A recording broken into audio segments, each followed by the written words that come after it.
Ada teman saya di Makassar kemarin, Syekh Ali Rimi dari Mekah, dan ada satu lagi Syekh Hamad dari wilayah Hail. Dua orang ini diutus oleh Saudi jadi dosen, satu di UIN, satu di UMI di Makassar. Saya sering kali kalau waktu berapa tahun lalu saya di Makassar, ini kisah sekitar mungkin 9-10 tahun yang lalu. Saya telepon, sering kalau ada apa-apa saya beritakan, akhi kalau butuh apa-apa telepon saya saja. Dia bilang baiklah. Satu waktu dia telepon saya, dia bilang Khalid coba kesini penting. Saya bilang kenapa? Dia bilang ada orang mau masuk Islam. Baiklah kalau gitu saya datang. Saya datang ke sana, naik motor, sampai di sana saya tanya, mana orang yang mau masuk Islam? Di sebelah dia kebetulan ada salah satu marketing obat yang sering keliling-keliling di apotik. Itu ternyata dia, kata teman saya Ali Arimi ini orang yang mau masuk Islam nih. Saya tanya, mas saya mau masuk Islam? Dia bilang iya.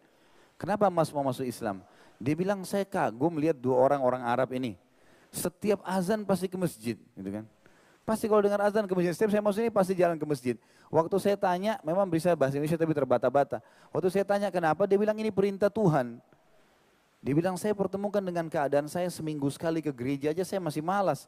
Ini orang satu hari dipanggil, waktu saya tanya berapa kali, dia bilang 5 kali. Begitu rajinnya dia pergi. Kalau gitu saya tahu ini agama benar, saya mau ikut deh.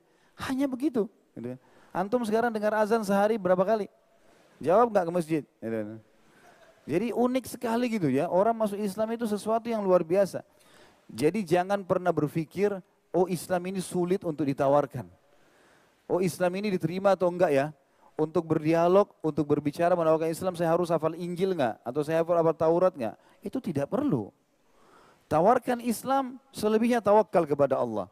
Karena tugas kita hanya menyampaikan.